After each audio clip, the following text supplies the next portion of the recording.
I'm Amy Halpern-Lapp. And I'm John Moscow. Welcome to Ethical Schools. Our guest today is Jamie Woodhouse, host of the Sentientism podcast and YouTube channel, and a frequent lecturer in schools across the United Kingdom. Welcome, Jamie. It's a pleasure to be here. I'm a long-term listener of Ethical Schools, so it's an honor to be your guest. We're honored to have you. What is sentientism? So it's a worldview, and people will be more or less familiar with different sorts of worldviews. There are religious worldviews, Buddhism, Christianity, Hinduism. There are some non-religious worldviews like humanism, for example. So sentientism is another option, if you like. And like a lot of those other worldviews, it's trying to answer some of the really deep and I think the most important philosophical questions. Questions like, how can we know what's real and what's true? And just as importantly, questions of ethics, who matters and why do they matter? So sentientism is a worldview, but I summarize its answer to those big questions in one sentence, which is evidence, reason, and compassion for all sentient beings.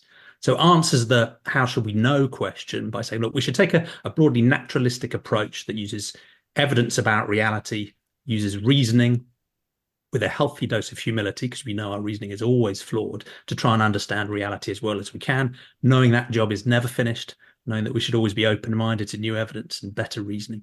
And the ethical question, it answers, clue is in the name, with this idea of sentience, which is just the capacity to have experiences or feelings. So a sentient being is any being that can feel or experience pain, joy, happiness, love, anything at all, really.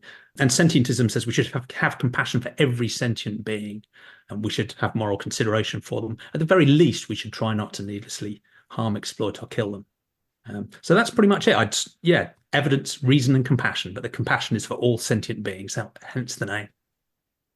Could you tell us something about the history of sentientism? Where did the concept originate? So the word is reasonably new. It's only been around since the 1970s, but these ideas are ancient and they have a very diverse range of global roots. And I'll see how far back into history I can push you here. The ideas of this sort of naturalistic epistemology using evidence and reason, I think, have been around for as long as humanity, because I think even early humans were using their senses, looking around their environment and trying to understand it honestly so that they could survive and prosper and reproduce. So those basic ideas of just using information about reality and thinking honestly about it to try and understand things, I think, are as old as humanity. But you could push that even further and say, maybe these ideas are even pre-human, because non-human animals for hundreds of millions of years have been using their senses to gather evidence of the world and have been at least doing some sort of rudimentary reasoning. They're not writing books or doing podcasts, but they are doing reasoning to build models of the world, to understand it and to exist. So again, this sort of naturalistic epistemology has ancient and deep roots. And through different human cultures, you can see those patterns as well. So in different parts of Eastern thinking, African thinking, ancient Greek thinking, you'll find some interesting people who are saying, look, I'm not going to use maybe a faith-based approach. I'm not going to use a dogmatic approach. I'm not going to use an approach that's based on revelation or authorities from the past. I'm going to reason based on the evidence I have to hand about reality. You can see those things in all sorts of different cultures, and that ripples through to the present day. But the other side of sentientism, the ethical side, also has really ancient, deep roots. So the basic idea of compassion, for example, goes back a long, long way, again, to the roots of humanity and even beyond, because again, I'd argue that non-human animals today and for hundreds of millions of years before we were around, many mothers would care about their offspring and vice versa. Many non-human animals and hopefully human animals care about their group members. So that raw idea of compassion is something that has an ancient evolutionary basis. But then this idea about not just caring about those in your kin or around you, but caring much more expansively, again, ripples through a bunch of different cultures. So many people will have heard of the term ahimsa, for example. It's very familiar to the Dharmic religions. And in simple terms, that's a philosophy of non-violence, or do no harm. And the idea there is not just do no harm to humans, it's do no harm to any being that can be harmed. And a being that can be harmed is a sentient being, a being that can feel the harm you're doing to. So those ideas both have the sort of naturalistic way of understanding the world and a really broad compassion for all beings that are sentient, of deep and ancient roots.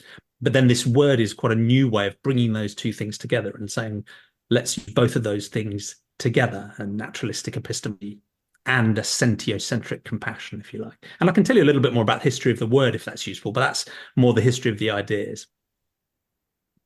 Do we know for sure who or what is sentient? Well, I would argue one of the important things about this naturalistic commitment, this using evidence and reason approach, is that in a way, you're never 100% sure of anything. So you can take some formal systems like maths where you define the structure in such a way that you can be pretty sure in a particular type of maths that 2 + 2 = 4. That's a level of certainty that's enabled by the structure of that system. But when we're thinking about the real world, I think a healthy naturalistic or a scientific approach would say we're never 100% sure about anything. So that certainly applies to sentience. I think there is always going to be some degree of uncertainty about sentience. I could say I've got a little bit of uncertainty about your and Amy's sentience. But I'm very confident. I'm certainly confident enough to give you moral consideration. And the reason I guess I'm confident in your and Amy's sentience can help with an idea about how we might ascribe it more broadly. So one, I can just engage with you. Your communications and your behavior indicates that you probably have an experience going on inside. You have a perspective, you have interest, you have your own model of the world. You might not, you might just be an automaton that's been cleverly put together. But I think from your behavior and your communications, I can infer that there's a sentient being behind the eyes I'm looking at on the Zoom call. I can also think about our common evolutionary history and say, well, we're pretty much the same sorts of machines, really. We're Homo sapiens. If we look at our genes and our bodies and our brains, there's a lot of evolutionary common history there.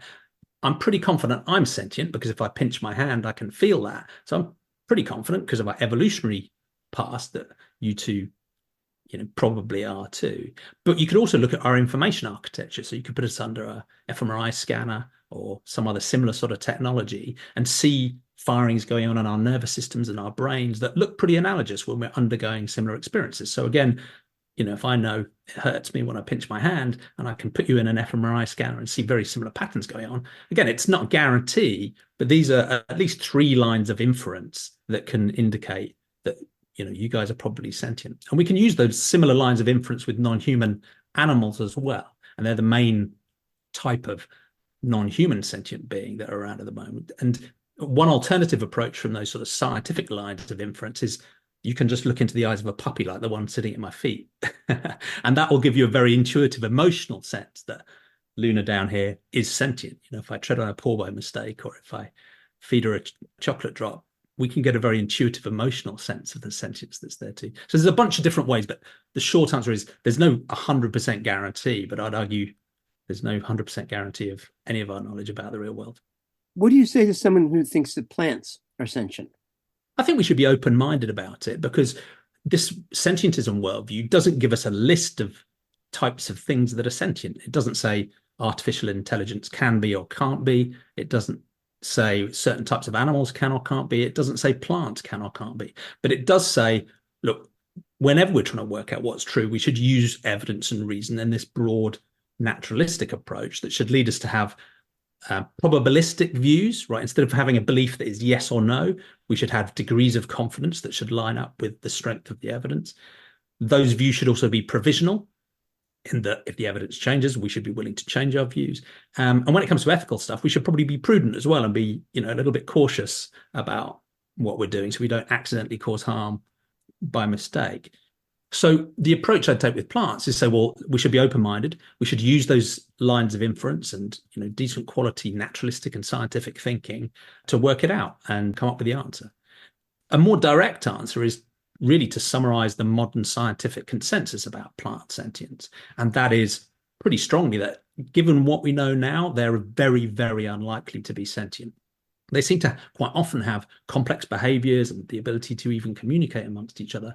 But because of their information architecture, the rigidity of plant cell walls, because of their evolutionary history, which tends to involve much more limited mobility and choices that they need to make from animals and from their behavior and communications, it seems very unlikely they're sentient. And part of the reason for that is, I think the evolutionary story about how sentience came to be is really helpful in understanding what sentience might be. And there are lots of different schools of thought, but my favored one is that sentience probably emerged sometime in the Precambrian because there were very simple animals that for the first time started to exist in a more complicated landscape that they needed to navigate to survive. So very rudimentary, light responses or nutrient responses developed into a richer sense of how am I doing now? How am I doing now? That proved really useful in evolutionary terms to basically take them towards good stuff and away from bad.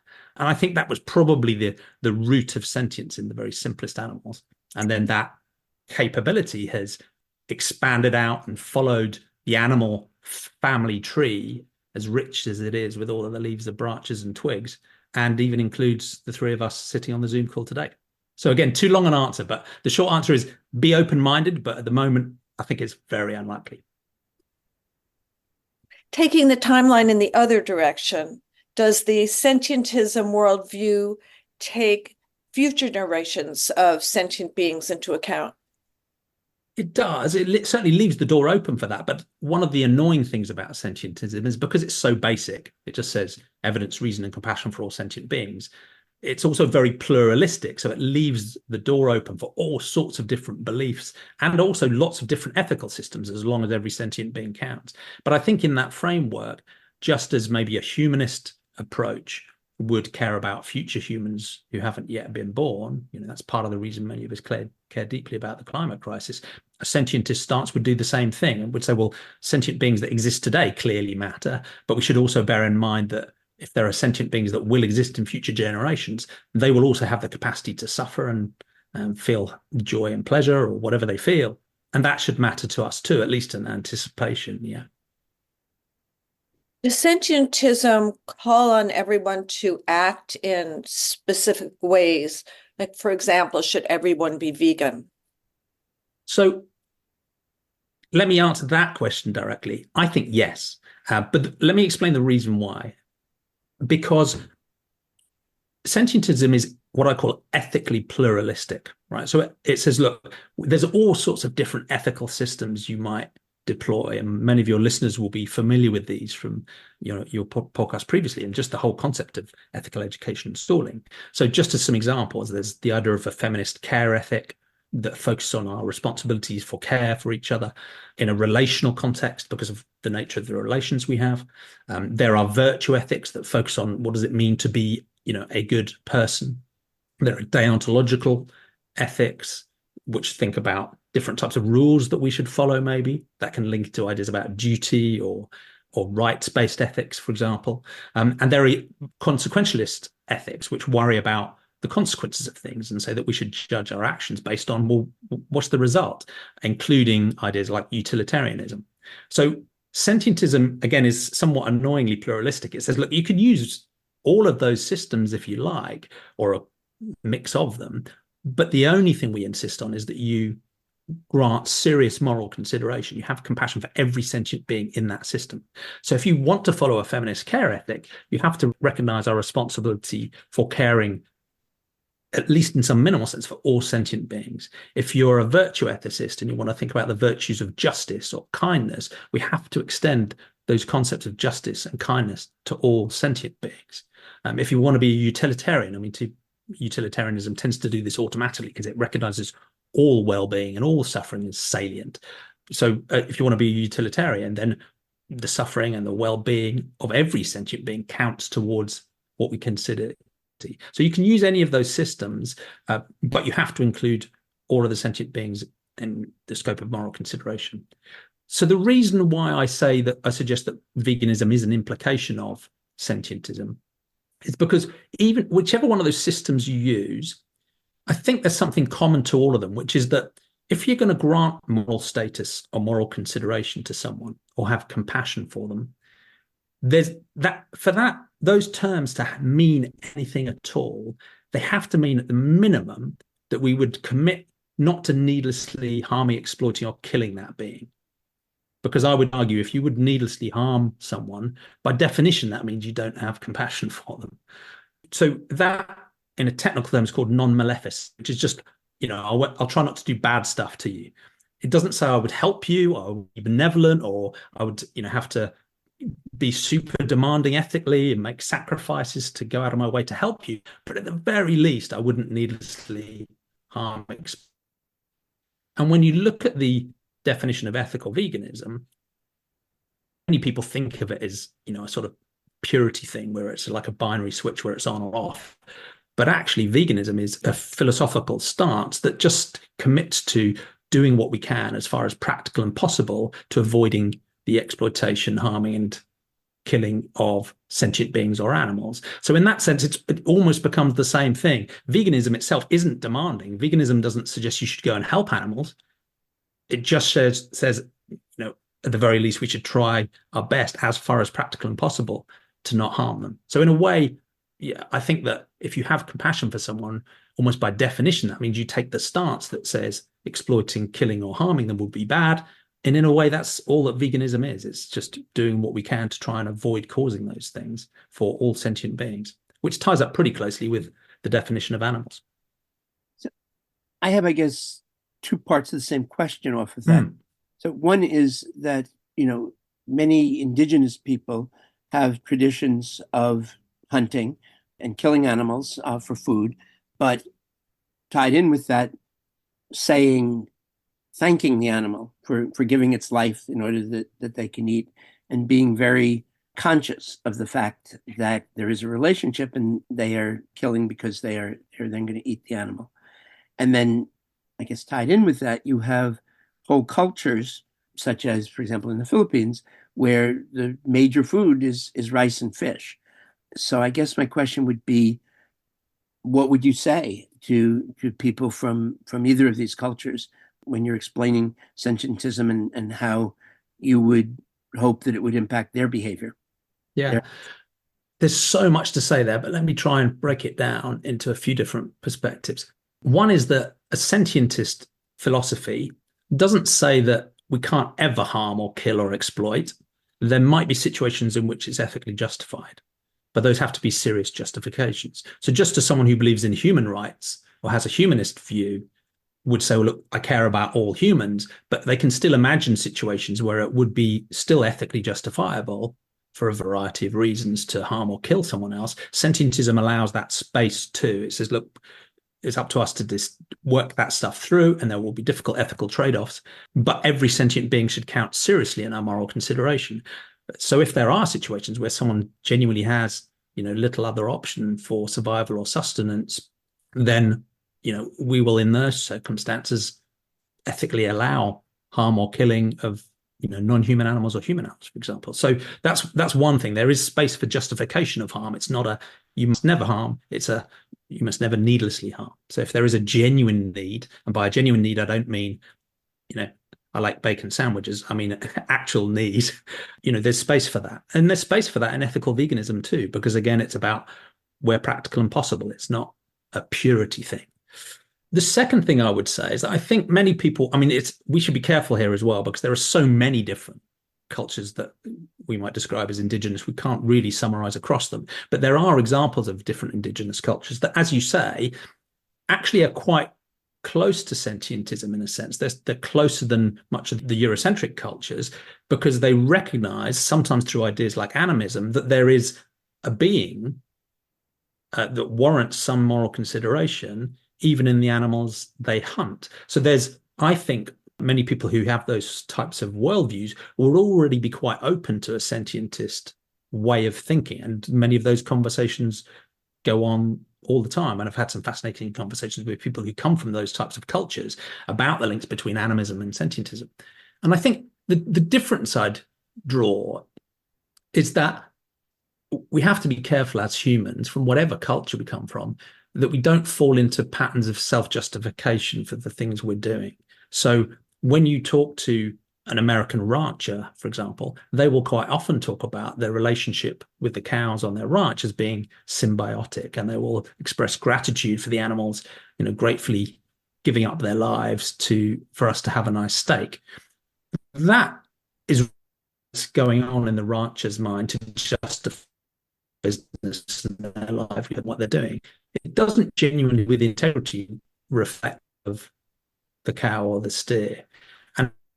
happen in all sorts of other cultures as well, where we might say, I'm thanking this animal for being hunted. But the reality is, if we take the perspective of that animal, they don't want to be harmed. They want to live a long, full, happy life with their family. And that's what sentientism is saying, is that, or rather than us projecting our views onto non-human animals or other humans, we should have a high integrity, genuine attempt to really understand what their interests and their perspectives are, and try to act with that in mind, even if we end up justifying harming them. And then I guess the final thing I'd say is one about practicalities and implications and change and transition.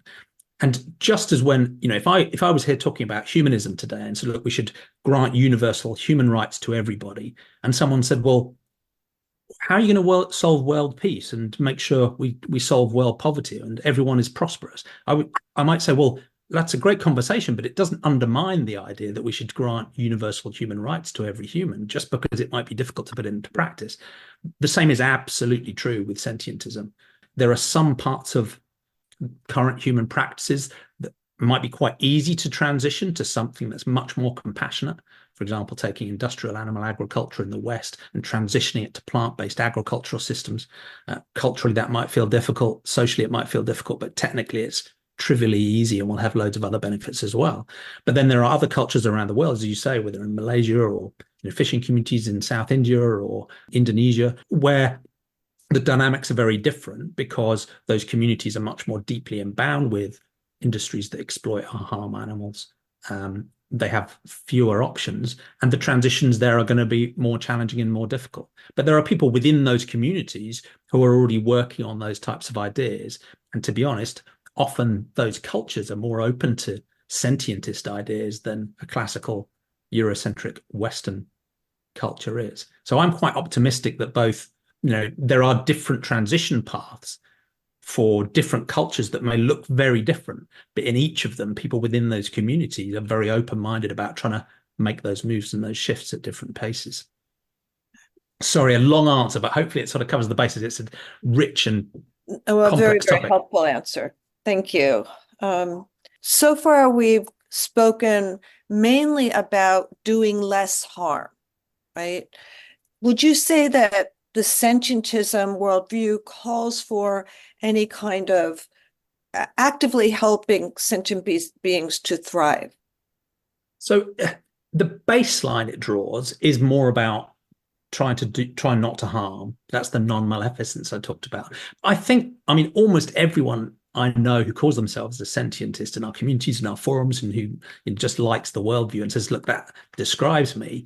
Nearly everybody, even if they do prioritize suffering and thinks, suffering is worse than well-being is good, for example, which is a reasonably common view, that well-being and happiness and joy and the positive things about life absolutely matter. They matter to those individuals, and they matter to ultimately all sentient beings. So they see value in the positive. It's not just avoiding the negative. And for many people, that does lead into certain degrees of obligation to help others. And people will prioritize that in different ways. They might execute that in different ways. Some people might be more expansive and global and multi-species. Some people will be more focused on their local community and the people around them. But yeah, I think nearly everybody would have, layer on a positive, benevolent obligation on top of that minimal try not to harm baseline. Yeah. But again, that's a very active and difficult area of debate. How demanding should ethics be on us, and how should we prioritize? Fine, we grant moral consideration to every sentient being, but we practically can't do that exactly equally. We all have to prioritize and make difficult choices. How do we do that? There's a whole world of discussions that still continues on top of this baseline that I'm suggesting we agree. Schools are starting to teach about climate change. What's the relationship between sentientism and concern about climate change? It's a really rich relationship, because if we have a concern for the 8 billion humans here, we care about climate change because of the impact on those 8 billion humans, right? The rising temperatures, the pollution, the wildfires, the whatever it is, right? If we extend our compassion out to all sentient beings, those currently are under our control, or those living in the wild, we're probably talking about quintillions of sentient beings that are out there in the wild, all of whom are also impacted by the climate and environmental crises that are going on too. So I would argue that if we move from a human-centered approach to a sentientist approach, that just boosts our motivation by an enormous factor to really address some of these problems. And it also opens the door to some solutions too, because one of the beautiful things about extending our compassion further, just as it has been so far in our fight for human rights, is it's good for people doing the extension. It's not just an altruistic thing that's good for, the people we deign to grant moral consideration to, right? It's good for the people doing the extending. It's a collaborative thing. And that works really powerfully in the climate space too, because quite often the way we are deliberately exploiting non-human animals, particularly through animal agriculture and fishing, is one of the major causes of the climate crisis in the first place. So by transitioning that to, for example, a plant-based set of food and agricultural systems, not only do we benefit, avoid catastrophic ethical harms that frankly are needless, but we also help ourselves selfishly in terms of mitigating the climate crisis.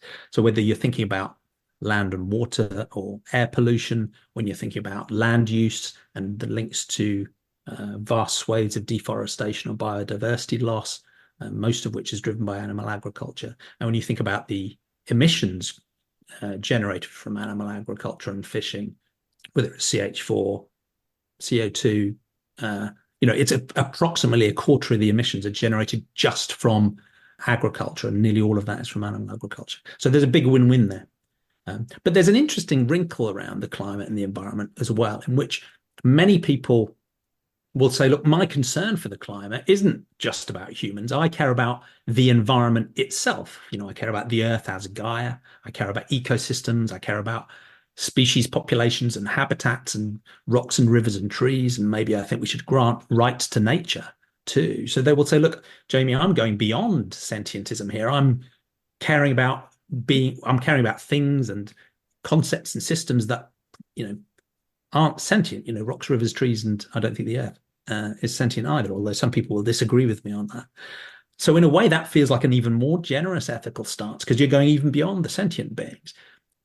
The challenge I see is that quite often that stance really is just a veneer on a human-centered way of thinking, because I think what many people really want when they're thinking about that big environment out there is really about a sort of human aesthetic preference for nature being pretty, or it comes back to the ecosystem services that us humans need, that we want to live in.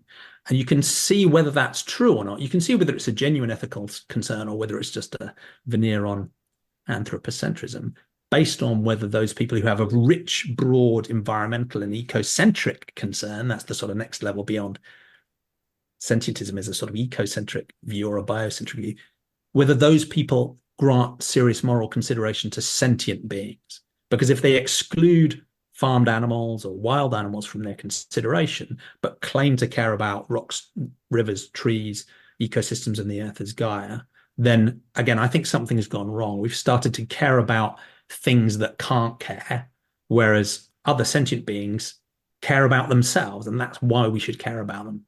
And there's a deep moral difference between kicking a rock and kicking a puppy. And there's a deep moral difference between cutting a carrot and cutting a pig. And the difference is, does that entity you're affecting, do they care about what you've done? And if they care, we should care about them. That's another way of getting into this sentience idea. So again, sorry for rambling on, but hopefully that answers the question. What would you like K through 12 teachers to know about sentientism? So I'd love teachers to know about the worldview and understand that it is, it's these two simple things. When it comes down to epistemology, take a naturalistic approach, the evidence and reason side, and on the ethical side, it's about sentiocentrism, a compassion for all sentient beings. So I'd like them to know that. But in terms of the both educational systems and curricula and how we handle things in the classroom, it's quite interesting how this idea can play in, because it's such a broad worldview. It affects how we know everything, and it affects everything to do with ethics as well. So I think use these ideas through all sorts of different subjects. Why just teach human history? Why not teach the history of non-human animals and how we have lived with them and around them and how they've existed over time. When we're thinking about geography, why should it just be natural world of earthquakes and volcanoes and rivers and oceans, and then urban geography or social geography about humans? What about the geography of animal spaces and how and where they live? When it comes to economics and politics, why are we just thinking about human values and human democracy? Maybe there's openness to ideas about shifting from a democracy to sentiocracy, where other sentient beings could be represented in our political systems in various ways. So I think in almost every subject, you can think about broadening our ethical scope and saying, well, why just humans? But I think you can also play the epistemology in as well. That's obviously a strong factor of science. Is, you're talking about biology and physics and using evidence and reason and experimentation ideas, but often they're skimmed over, and there isn't much discussion about, there are different choices here, right? There are different sorts of ways of knowing and epistemologies, and this is why this naturalistic approach is so powerful and so useful, and I think it would be good to emphasize that, and also to play that through into other forums as well. So if we're thinking about teaching civics or other topics about citizenship, that idea about really good quality epistemology can feed through into how we help young people deal with misinformation, disinformation, conspiracism, how to apply critical thinking, media literacy, how to work out which sources to trust. And so it runs through very deeply there.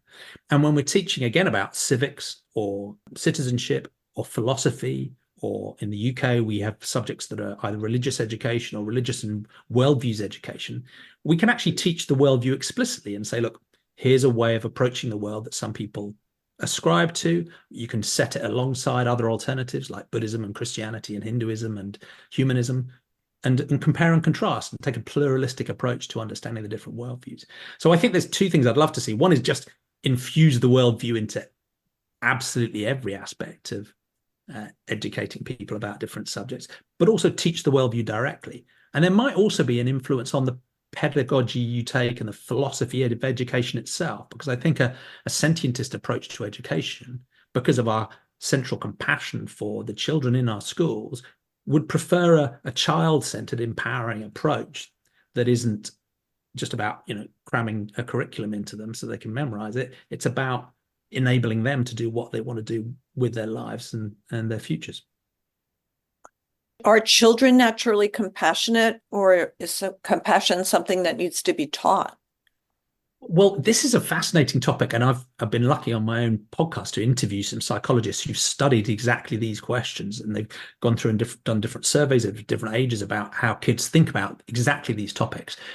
And I don't want to be too naive about young children. I don't think we're born as some sort of ethically or epistemologically perfect being, and then we're tainted by society. But there is something to that. So when I'm running workshops and classes in schools, and I will sometimes say, look, this idea, this sentientism idea I've described to you may seem a little strange, particularly if you've just been learning about 5 or 6 different religions, and now there's this way of thinking. It's very different from a religious way of thinking.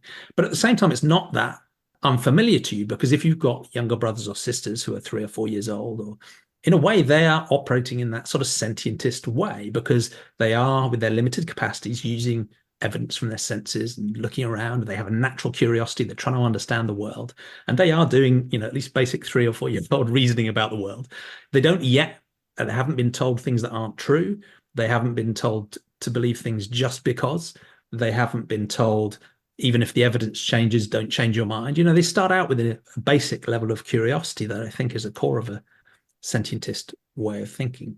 And they also do have a deep intuitive compassion. So of course there are the examples of little boys out of curiosity mostly pulling the wings off flies, or there are instances of children being cruel to each other and to non-human animals. But I think most young children do have that intuitive compassion. If their mother is upset, they will feel sad too. And if you put a young child with a pig, they will care for it. They won't want to harm it. And many children then really struggle, because what happens from that starting point, again, I'm not saying it's pure or perfect, but most kids start out curious and open-minded and willing to learn. And they start out generally with a broad compassion that already spans the species boundary. But then what happens in our education system, and I don't mean just schools, I mean culture, society, parents, other adults, is that one, most children around the world are then taught, frankly, a series of things which are probably fabrications. They're taught a series of things which they are told to believe, even if the evidence contradicts them, based on authority or dogma. And they're also taught an epistemology, which is, I've told you the facts, that is the end of the story. There is no point doing further evidence and reasoning because we already have the answers. Or some other form of epistemology about trusting an authority unquestioningly, even if the evidence contradicts it. So on that epistemological side, kids start out curious, and then we frankly often teach them dogma, fabrications, and beliefs that just aren't true. And on the compassionate side, something similar happens where through a process of hiding the truth, obscuring the truth, we eventually come to enculturate kids into the view that it is completely ethically acceptable, maybe even desirable, to at a catastrophic industrial scale exploit, harm, and kill very obviously sentient beings because we like the taste of their bodies or their secretions, and because culturally and traditionally we've come to appreciate those sorts of foods.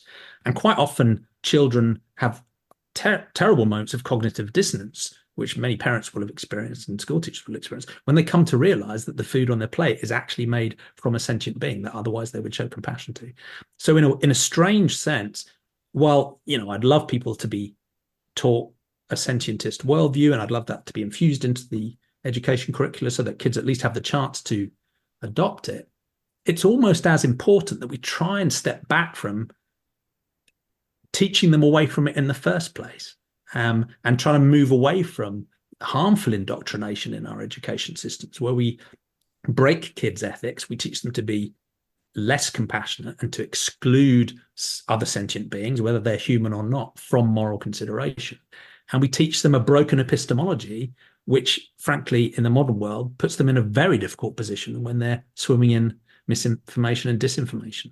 And if we brought kids up to believe unquestionably, an authoritative source, and then we expect them to navigate today's social media landscape, and this is partly why we're struggling, right? Because we've taught them a terrible tool set to go into that world, when what they really need is something that is grounded in, good quality evidence and reasoning, and open-mindedness, and a rich, generous, ethical scope that excludes nobody and no sentient being from our moral consideration. So in a way, it's as much about undoing the harmful stuff as it is about, teaching a different way, I think. Mm-hmm. What kinds of questions do students ask you? And just thinking about what you were just saying, do the questions change a lot with the student's age? They do tend to change. I guess another way into that is to say, well, what are the questions I ask at different ages too? And one of the brilliant things about talking about these ideas in schools is even the very youngest kids get this stuff more intuitively than most adults. Because with many adults, when you talk about these ideas, you will lay the ideas out and they will already be thinking through the implications and using those implications as a reason to challenge and undermine and go, what about this? What about that?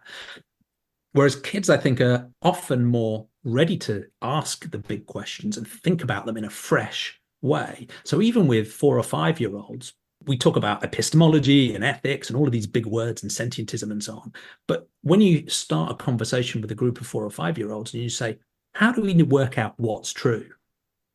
The conversation you can then have is mind-blowing and brilliant and fresh and exciting, and you can go into all sorts of different directions. And then when you also ask them, who should we care about? And what should we care about? Again, these really simple, basic questions can go everywhere. I should answer your question, but the questions do change. My experience in the UK is interesting because most of what I've done so far is in the context of a specific part of the curriculum, and that is about religious education or religious and worldviews education. And in the UK, that space used to be quite concentrated on just teaching you Christianity, and then it modernized a bit to say, okay, there are some other religions as well we can teach you about. And now it's shifting more openly into thinking about views and philosophy and worldviews, including non-religious worldviews, more sentientism and so on. It is fascinating. But quite often it is set in the context of a bunch of kids who've just been learning about a load of different religious worldviews. So some of the questions I get is, will reflect that. They'll be saying, well, what are your rituals? What are your ceremonies? Who are your authority figures? Do you have a church? Do you have a building? And quite often the answer is, well, not really. This is just a worldview. This isn't a religion at all. It's just a way of thinking. So we don't have bosses. We don't have rules. We don't have, rituals. We don't have things we do on a Sunday or a Saturday. So that's one class of questions where they're thinking, well, is this just another religion? And the answer is one, no, it's a worldview. It's a way of thinking. The other thing that tends to happen is because they're used to being taught religious worldviews that offer them quite often. I'm being a little unfair here because this isn't true, because many religions, inquiry and openness are part of what they teach as well. But often the simple story told to kids is quite a closed story. So, who created the universe? Who created humans? What are the rules that we should follow? What are the rituals we should do? There's an answer, right? And it's in the textbook and you read it and that's it. So the answer is closed. So one of the fun things about teaching about sentientism is that as soon as you say to them, well, most scientists don't believe that God created the earth, or they don't believe that God created humans, and we believe in, an evolutionary approach to understanding biology, and we use physics to understand, the evolution of the universe, they start asking you questions about everything because they're so used to being told, well, here's the answer, here's the book, that is the answer. So that to suddenly be told, one, well, we don't know many of those answers, but here are the fields that are trying to work it out. So kids will ask me, how did the universe get created? Where did life come from? Where did humans come from? What is consciousness? How will the universe end? What do you mean that banana I had for lunch is my cousin? So I mean, it's absolutely brilliant. But it's such a buzz having those conversations because it's not a closed subject where you say, well, we've taught you this old book and now you know the answers. It's a gateway to the entire fields of the humanities and science and philosophy. And instead of me telling them the answers in that room, although I love to have a go at it, the answer is, go find out. And here are all of the fields of human knowledge. And that's the fun. That's the curiosity. And you've got to live with the uncertainty about those big questions. So, so there's hopefully gives you a flavor of some of the questions I get, but it's a bit mind blowing. Yeah. Really? Can students incorporate sentientism into their actions as well as their subjects? Yeah, absolutely. I mean, like any worldview, in a way, it influences almost everything you think and do because it's the grounding for the things you believe and it's the grounding for what you think matters and what you think it means to lead a good life. So it's quite hard to summarize the implications of that, but I think for many students it would reinforce universal compassion for all humans. It would reinforce a commitment to reject all negative forms of discrimination, whether that's homophobia, transphobia, casteism, lookism, racism, sexism, the list goes on, right? There's sentientism, like humanism would say, look, we should reject all that stuff, right? We're all sentient beings. So I think it has those types of implications for our intrahuman ethics and the problems we face within the human species. It clearly has implications for that radical extension to non-human sentient beings, or, in shorthand, animals. And most students have already broken that boundary already because they care about companion animals in their homes or selected wild animals. So we're just being consistent here and saying, look, let's go beyond that. But that does lead students into thinking about, their product choices and ideas like veganism and many other implications in that space. And I think it would also shift the way they think about epistemology too. Hopefully it would help them develop their skills in critical thinking, trusting the right sources. Does that obvious grifter flogging supplements and online courses that I saw on YouTube really understand what I need for my personal health, or should I go somewhere else, right? So I hopefully, as they navigate this complex and messy world of disinformation and conspiracism, that naturalistic commitment would help them as well. So there's a bunch of things there I hope a student could build in. And I think there are also changes that students can suggest their schools make too, whether it's getting the school to sign up to a plant-based treaty or trying to influence the school's own curriculum to infuse some of these ideas. And I think could be powerful sort of next steps for students that like the worldview.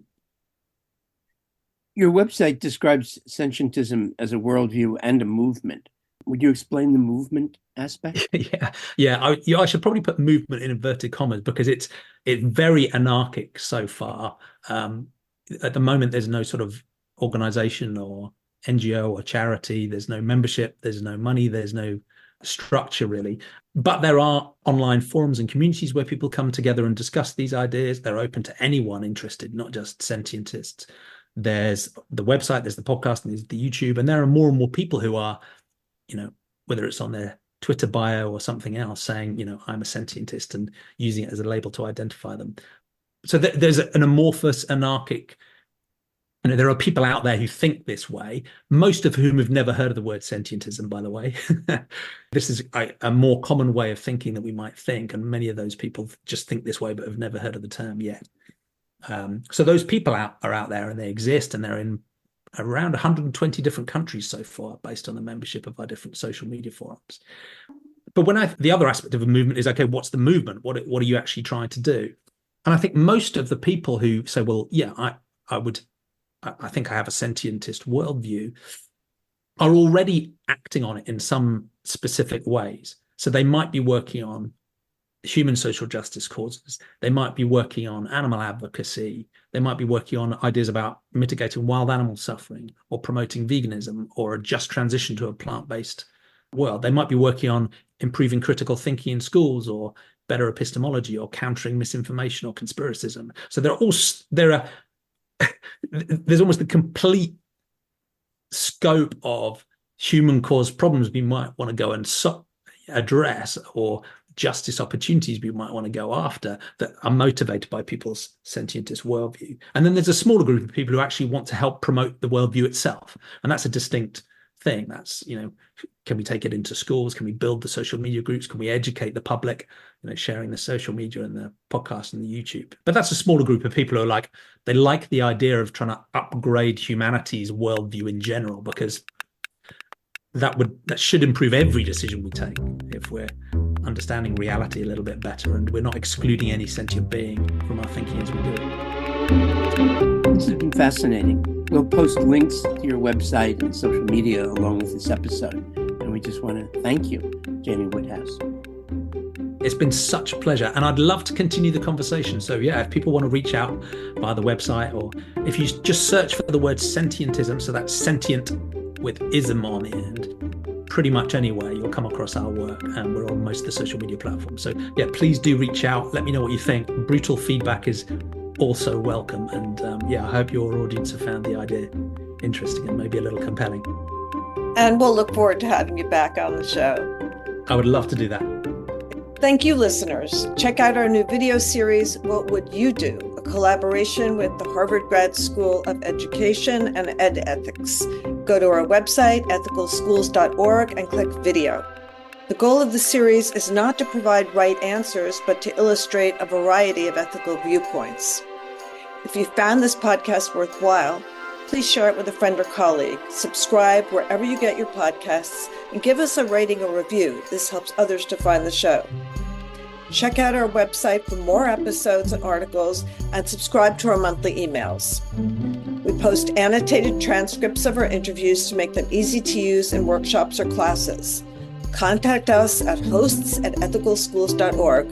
We're on Facebook, Instagram, and Threads at Ethical Schools. Our editor and social media manager is Amanda Denchi. Until next week.